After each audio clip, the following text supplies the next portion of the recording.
How's it going, everyone? So this is probably going to be a very unpopular opinion, but I want to talk about the upcoming chapter to DBD Roots of Dread and why it's another sign of a problematic design trend that behavior seems to be stuck in.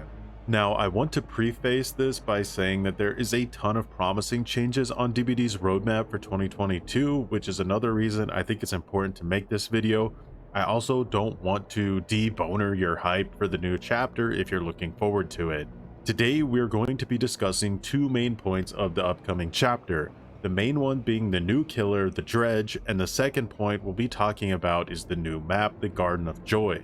It's not all going to be negative, as there are definitely some things worth praising, but we'll get to that after. To understand my criticism of the new chapter, we need to take a quick look back at DBD's chapters over the past year, starting with Resident Evil.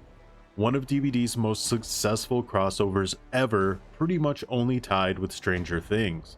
In it, we got one of DBD's most unique and hated maps in the game's history, RPD, and of course, Nemesis. I remember at the time he was often described as Pyramid Head meets Plague and Michael Myers in terms of his power, and I mostly disagreed.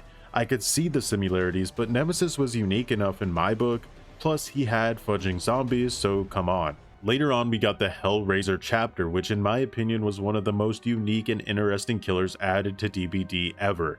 In addition, the design and powers of Pinhead were extremely faithful to the original films, for the few people that have actually seen them.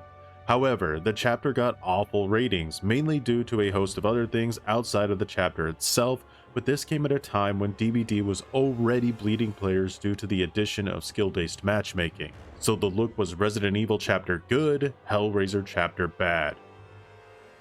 Skipping Hour of the Witch, we then got Portrait of Murder, a full chapter with a new map, the Area of Crows, along with the new killer, the Artist. Now, I honestly believed that Area of the Crows was the worst map ever introduced into DBD, and it actually felt insulting. It was absolutely massive, had an insane middle building full of god windows and pallets, had a very strong variation of Killer Shack in the farthest corner of the map, along with almost exclusively strong loops spread throughout the entire map that later got buffed even more. Then we had the Artist herself, a killer with anti-loop, a bit like Pyramid Head in Nemesis. Artist was a killer I played quite extensively on my channel at the time. Unfortunately, what I came to realize was, unlike other anti-loop killers who get unjustly labeled as having no counterplay outside of just holding W, this was almost completely true of Artist. She represented gutter tier gaming at its finest, and sadly she became a mascot for why anti-loop killers are boring.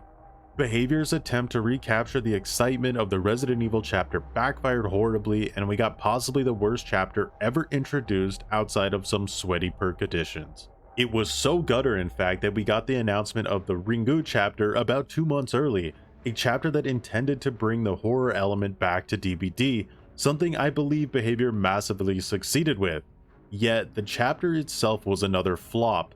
Sadako was just too weak to interest killer mains, and her kit felt legitimately recycled. I can't tell you how many times I heard that she's just a mix of Freddy, Wraith, and Pinhead. Now, even though she is weak and definitely recycled, she's my favorite killer in the game to play as and against, even though I've only played against her once since she was released. Here enters the Roots of Dread. You may have already seen the memes, but every aspect of the Dredge is recycled from another killer. Literally everything is a small variation of something else that already exists. He can teleport, he can set a trap to anti-loop, and he has a passive ability that builds over time. This is especially noticeable because he's being released directly after Sadako, a killer that is far too similar to the Dredge. Now, I already said that Sadako is my favorite killer in the game, even though she's mostly recycled herself. So Dredge might be your favorite killer, but you and I are obviously built different.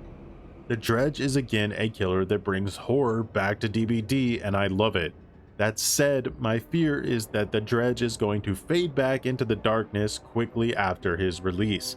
The mechanics are just too familiar. He teleports to locker, survivor shift Ws. He places his remnant down, survivor shift Ws. Counterplay is only interesting when a read needs to be made by both sides. This is why nobody plays Hag or Artist. When your options are run or die, everything just becomes static. He's going to be labeled as too weak by killer mains and too boring by survivor mains, leaving his only real appearance at mid to low tier matches where he'll probably be much enjoyed as a scary killer. Alright, so what's the problem with the new map? Well, for starters, it's been nicknamed the Garden of Pain before the chapter has even been released, so that should give you a pretty good idea of where this is going. The Garden of Joy has one major problem: the main house. The map is supposed to be a manifestation of nightmares, and by God, that's exactly what this main building is. Multiple god windows chaining together, 2 stories of suffering, and at least one god palette. My question is just why? It really doesn't feel like Behavior has figured out how to make maps that feel good to play for both sides. How after so long, even after remakes of maps like Haddonfield, are the same problematic design choices being made? This is the 3rd entirely new map being added to DBD in the past year, and they have all been mostly hated. And don't get me wrong, the Garden of Joy looks amazing. The house has a very strong horror aesthetic, probably more than anything else I've seen in DBD. The same goes for the Dredge, an amazingly awesome and creepy idea for a killer. The planned cosmetics already show the potential for what's to come. Not to mention that the actual anniversary event that's right around the corner looks sick as hell with some really awesome rewards.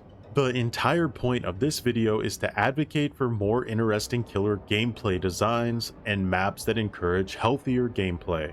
DBD is massively overdue for new game mechanics. Breakable walls were a huge new addition to the game, but why not test out new map interactivity? What about things like alarms, elevators, doors that can be opened, locked, or sealed shut? Dynamic changes in a map's layout during a match that don't just benefit one side, sort of like we have on the game. The same goes for killers. I take a look around at community concepts for new killers, and there is a plethora of innovative and creative ideas that fit perfectly into Dead by Daylight, which makes it all the more disappointing to see this cycle of awfully balanced maps and reskinned abilities. The next killer is most likely going to be Wesker in yet another attempt to recapture the success of their last Resident Evil chapter. Now, I really could have suggested better killers from the Resident Evil franchise, but please, I beg you, don't give us Resident Evil 5 Edgelord Wesker with anti-loop and teleportation. Give us Resident Evil 1 Wesker who can use the Tyrant as his ability. That version of Wesker has way more creative outlet than another fucking hentai monster. But those are just my thoughts. Am I being overly critical? Do you prefer Matrix Hentai Wesker over Resident Evil 1 Wesker with the Tyrant? Let me know, and as always, thanks for watching and have a good one.